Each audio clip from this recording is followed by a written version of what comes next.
नमस्कार, big breaking में आपका स्वागत। मैं राहुल ओझा आपके साथ। जबालिया में इजरायली सैनिकों पर हुए हमले ने इजरायल को बड़ा झटका दिया है। यह हमला इजरायली सेना का हौसला तोड़ सकता है। हमास का दावा है कि उसने इजरायल के सील कमांडो टीम को बंधक बना लिया है।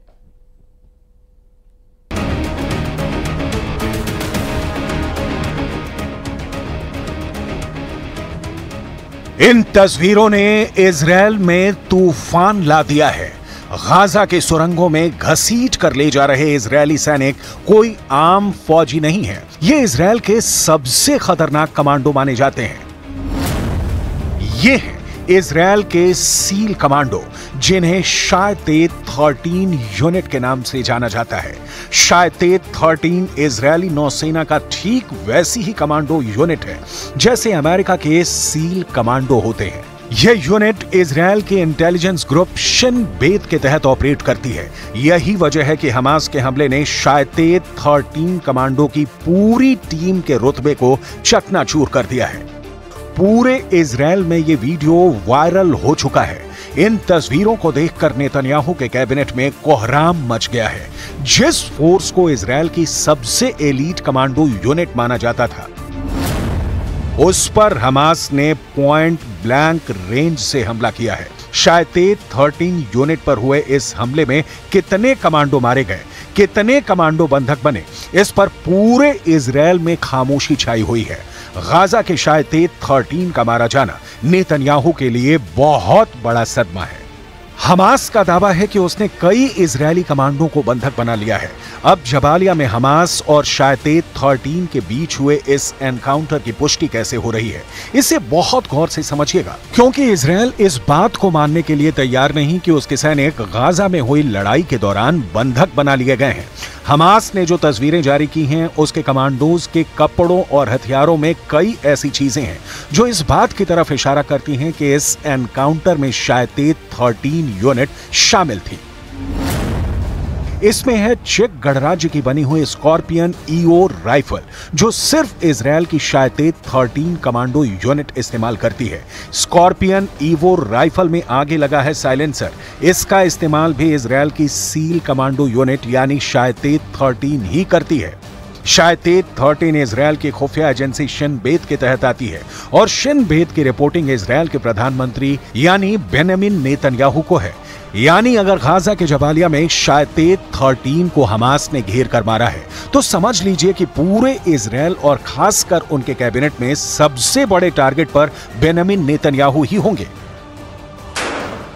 इजरायल की खुफिया एजेंसी 3 हिस्सों में बटी है। पहली है शिन बेत, जो इजरायल की आंतरिक सुरक्षा देखती है, खुफिया जानकारी जुटाती है, ऑपरेशन करती है। दूसरी है अमान, जिसे मिलिट्री इंटेलिजेंस कहा जाता है। और तीसरी है मोसाद, जो विदेशों में इजरायल के खुफिया ऑपरेशन को अंजाम देती है। गाजा में युद्ध के दौरान फौज और खुफिया एजेंसियों पर पूरे कंट्रोल के लिए उसकी कामयाबी और उसकी नाकामी दोनों को लेकर इस वक्त नेतन्याहू कैबिनेट में बहुत बड़ी जंग चल रही है। एक तरफ गाजा की सड़कें नेतन्याहू के धमाके से दहल रही हैं, दूसरी तरफ इजरायल की सड़कों पर ऐसा हाहाकार मचा हुआ है कि नेतन्याहू की सत्ता डोल रही है। एक तरफ इजरायल गाजा पर लगातार बम गिरा रहा है, तो दूसरी तरफ तेल अवीव की सड़कें नेतन्याहू के खिलाफ नारों से गूंज रही हैं। हमास के कब्जे में अब भी करीब 125 बंधक हैं और हमास उनको तब तक नहीं छोड़ेगा जब तक इजरायल की तरफ से सीज फायर नहीं होता है। यही वजह है कि युद्ध का मिसमैनेजमेंट अब प्रधानमंत्री और रक्षा मंत्री के बीच सबसे बड़ी दरार बन चुका है। इजरायल के प्रधानमंत्री बेंजामिन नेतन्याहू और रक्षा मंत्री योआव गैलेंट लगातार एक दूसरे से टकरा रहे हैं। पब्लिक के गुस्से का साइड इफेक्ट वॉर कैबिनेट में पहुंच गया है। इस प्रदर्शन और इस हंगामे के बीच इजरायल में सत्ता के गलियारों और बंद कमरों के बीच कुछ ऐसा हो रहा है जिसे दुनिया के सामने आने से रोका जा रहा है, लेकिन इजरायल की मीडिया ने पर्दाफाश कर दिया है। इजरायल की मीडिया का दावा है कि इजरायल के वॉर कैबिनेट में बड़ा झगड़ा हो चुका है। जेरूसलम पोस्ट में जो खबर छपी है, उससे लगता है कि प्रधानमंत्री बेंजामिन नेतन्याहू और रक्षा मंत्री योआव गैलेंट के बीच हो गई तू मैं। टाइम्स ऑफ इजरायल में यह खबर छपी है कि मिलिट्री चीफ ने कहा है कि नेतन्याहू के पास गाजा को लेकर कोई नीति नहीं है। नेतन्याहू पब्लिक से लेकर अपने वॉर कैबिनेट तक घिर चुके हैं। कमांडर से लेकर मंत्री बता रहे हैं कि नेतन्याहू ब्लंडर कर रहे हैं। ये बात साफ कर दें कि इजरायल के प्रधानमंत्री बेंजामिन नेतन्याहू और रक्षा मंत्री योआव गैलेंट एक दूसरे के कड़े विरोधी माने जाते हैं, लेकिन गाजा में युद्ध को लेकर दोनों करीब आए। हालांकि अब दोनों की दुश्मनी सतह पर आ चुकी है। एक बड़ी मीटिंग में नेतन्याहू थे, रक्षा मंत्री गैलेंट थे और साथ में इजरायल की सिक्योरिटी एजेंसी शिन बेत के चीफ रोनेन बार भी थे। इजरायल की मीडिया का दावा है कि रोनेन बार ने कहा, हमारी रक्षा मंत्री से बात हुई। इस दौरान सभी मोर्चों पर गहराई से चर्चा हुई। नेतन्याहू ने तभी शिन बेत के चीफ रोनेन बार को रोका। वो बोले, क्या आपने ऐसी जरूरी चर्चा रक्षा मंत्री से ही कर ली? इस बार शिन बेत के चीफ रोनेन बार ने कहा, हां, इसमें सवाल किस बात का है? तब नेतन्याहू ने कहा, जितना मुझे याद है शिन बेत और मोसाद ये दोनों प्रधानमंत्री के तहत आते हैं। ये बात रक्षा मंत्री यो गैलेंट को अखर गई। गैलेंट ने नेतन्याहू से फौरन पूछा कि आप रक्षा मंत्री को युद्ध पर जरूरी बात करने से रोक रहे हैं। इस मामले में आप क्या करेंगे अगर रक्षा मंत्री का इसमें दखल नहीं होगा? इस पर नेतन्याहू ने कहा, युद्ध को लेकर जो चर्चा होगी वो यहीं मेरे साथ होगी।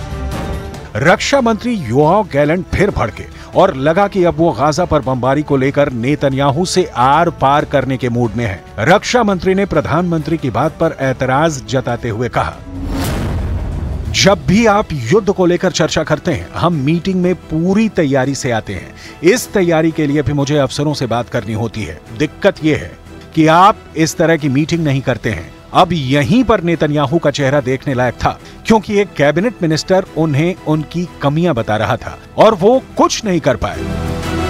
जब से जबालिया में इजरायली सैनिकों को बंधक बनाए जाने की खबर फैली है, लेबनान में जश्न मनाया जा रहा है। ये लेबनान की राजधानी बेरूत है और यहाँ लोग फिलिस्तीन का झंडा लेकर जुलूस निकाल रहे हैं।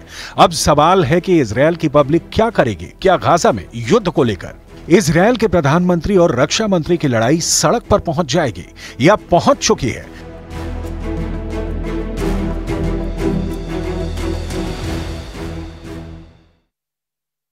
गाजा के पास इजराइल और मिस्र की सेना के बीच लगातार जंग देखने को मिल रही है। ये रिपोर्ट देखिए।